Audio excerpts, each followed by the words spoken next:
Karne nyingi zilizo za zamani, karne ambazo zilizopita, na matokeo ambayo yanotajwa na wanadamu ama wanahistoria walio wakale wameandika, kamwe matokeo hayo hayatasahaulika. Matokeo ambayo yalimpa mfadhaisho mwanadamu katika dunia. Yapo matokeo yaliyo ya kadhaa, ukiacha mbali ya karne zilizokushapita, takriban ya karne 15 mpaka karne 20 na mpaka karne hii tulionayo ya 21, kutokea matokeo yaliyo makubwa. Mwanadamu hatosahau matokeo hayo ambayo yaliyotokea. Leo tutaelezea zidi ya matokeo ambayo maalumu yaliyomfadhaisha mwanadamu, kisha akaingia katika hasara kubwa, tena hasara ya mali na wataalamu, kadhalika kupoteza maisha katika mataifa ama katika nchi, watu mbalimbali walio na thamani kupoteza maisha. Hii ni In the Page of History.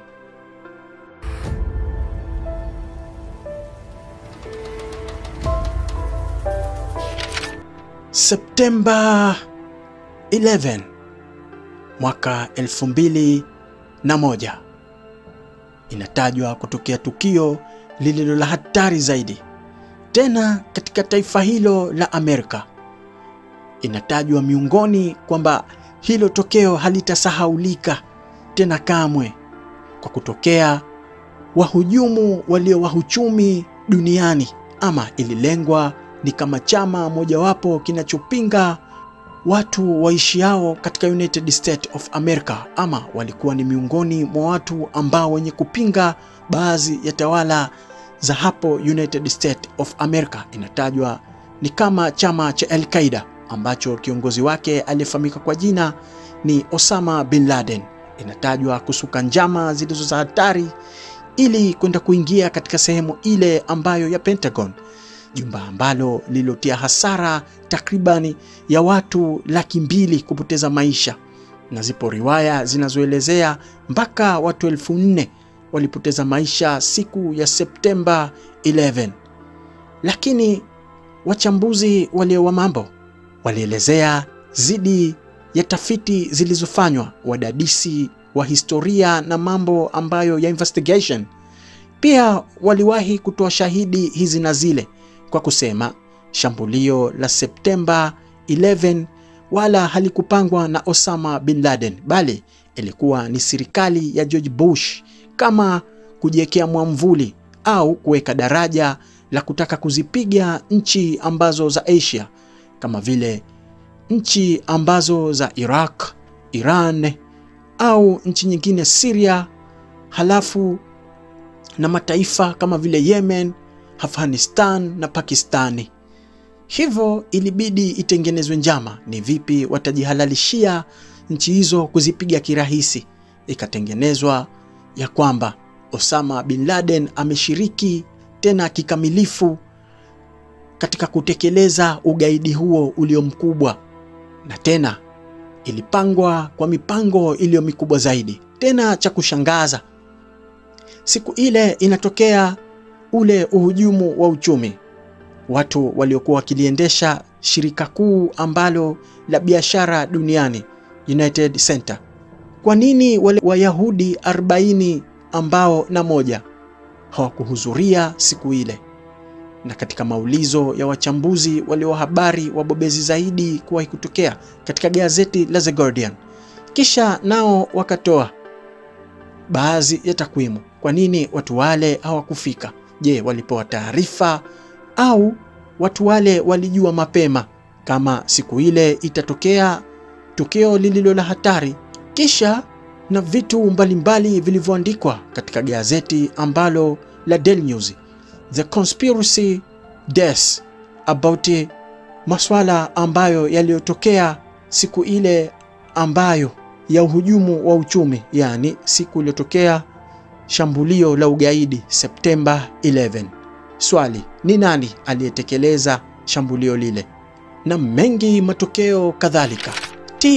Tsunami inatajwa miongoni mwa matokeo yaliyowahi kutokea yaliyo ya hatari zaidi, haswa katika nchi iliyokuwepo hapo Indonesia, tokeo lililofanya mfadhaiko ulio mkubwa kadri ya vitu vilivyopangwa mbalimbali, haswa kwa watu wasafiri wa anga kisha na wasafiri wa kwenye maji. Siku ile ilionekana kiwingu kilicho kikubwa katika eneo lile ambalo la fukwe za bahari za Indonesia. Watu wengi walipata mfadhaiko, lakini kwa tukio lile lilikuwa bado halijaingia katika yale majaribu. Ilipofika mapande ya saa 6 mpaka saa 9, basi inatajwa hali ile ilibadilika, kisha kikaanza kimbunga na bahari kuanza kuharibu miundombinu, wimbi lililokubwa zaidi. Wimbi hilo ambalo lililosababisha vifo vya watu ya takriban 400,000 kwa takwimu mbalimbali zilivyoelezewa. Hivyo ni matokeo ambayo ya kustaajabisha. Lipo tokeo ambalo halitasahaulika. Tokeo ambalo lilotokea Septemba. Hii ilikuwa ni mwaka 2011. Spice Islander.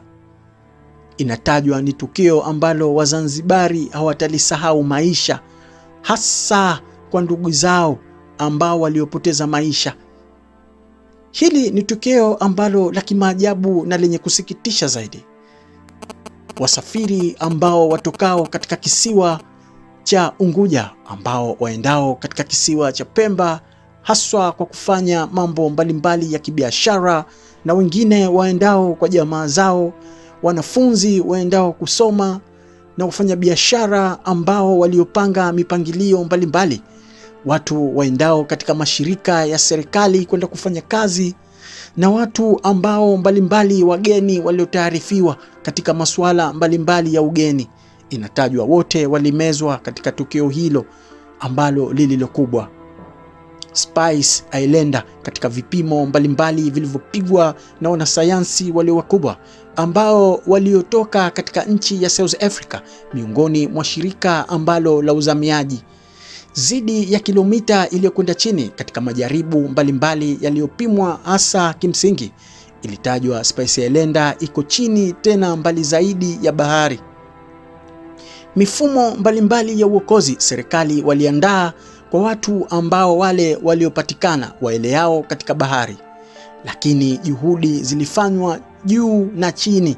Vipi wataokoa watu wale katika misingi mikubwa ambayo andamizi iliyowekwa na serikali ambayo ya eneo hilo la Zanzibar.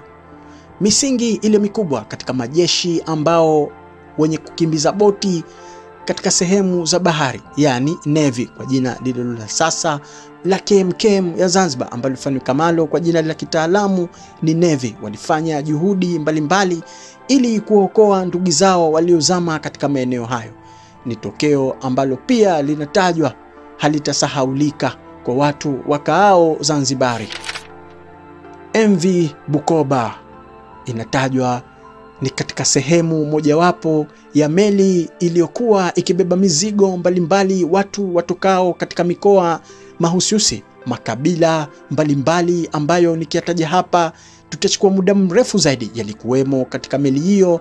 Kisha waliobeba bidhaa zao, waliokwenda kusoma, wafanya biashara, wafanya kazi katika mashirika mbalimbali aina kwa aina, watu majeshi, polisi, askari kadhalika, wote walirindima humo kama katika sehemu ya kuwavusha kuenda kufanya mambo yao kadhalika.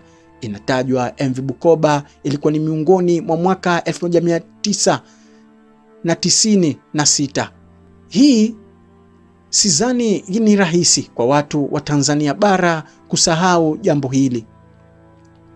Hivyo MV Bukoba ilikuwa ni miongoni mwa meli iliyokubwa ikibeba mizigo ambayo inayopita katika sehemu ya Lake Victoria, katika ziwa Victoria, mojawapo ya maziwa yaliyo makubwa yanayotajwa miongoni katika futi za wanasayansi ambao walipiga vipimo kadhalika zidi ya MV Bukoba. Vipi upatikanaji wake kirahisi, lakini zoezi lilikuwa ni gumu zaidi.